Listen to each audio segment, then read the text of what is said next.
Hello guys, magandang umaga from New Zealand. Ayan nga, dahil nga medyo malamig pa rin dito sa New Zealand, as usual, napakatamad at napakahirap bumangon guys. Pero kailangan nating bumangon dahil marami tayong gagawin ngayong araw na to. It's our rest day, maglilinis, maglalaba at mag-grocery tayo today. So here in the New Zealand guys, 10 a.m. na. Kung 10 a.m. dito, 5 a.m. naman dyan sa Pilipinas dahil 5 hours yung agwat natin dahil nga sa daylight saving. So as you can see, maliwanag na. Ito ang aking usual everyday view guys. Maganda ang umaga ngayon. Medyo lang na makulimlim. As you can see, magulo ang ating kwarto at kailangan nating ayusin. Ayan, napakaraming patong ng kumot. Parang 4-5 yata yung ating kumot ngayon dahil nga malamig. Hindi na rin tayo masyadong gumagamit ng heater kasi yung heater nakaka-dry ng skin, nakakakate ng mukha sometimes, so hindi na rin natin siya masyadong ginagamit. Pero kapag talagang hindi natin kaya, yun, ginagamit natin yung heater. Okay, so today mag-grocery tayo. Sahod day rin pala ngayon. Kasi dito sa New Zealand, dito sa aking trabaho, ay every week ang sahod.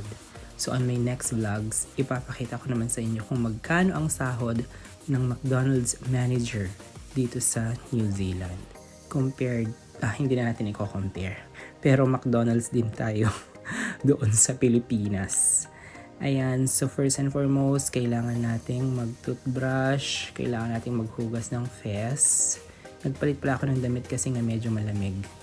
Okay, dahil sobrang lamig nga dito, kailangan natin ng moisturizer. Yan ang pinakaunang kailangan natin. Everyday guys, naglalagay tayong moisturizer at lip gloss para hindi mag-dry ang ating face and ang ating lips. Linis na tayo, kailangan maglinis.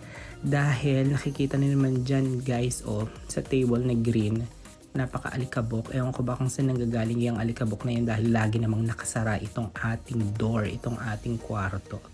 Anyways, every week kailangan nating maglinis at maglaba.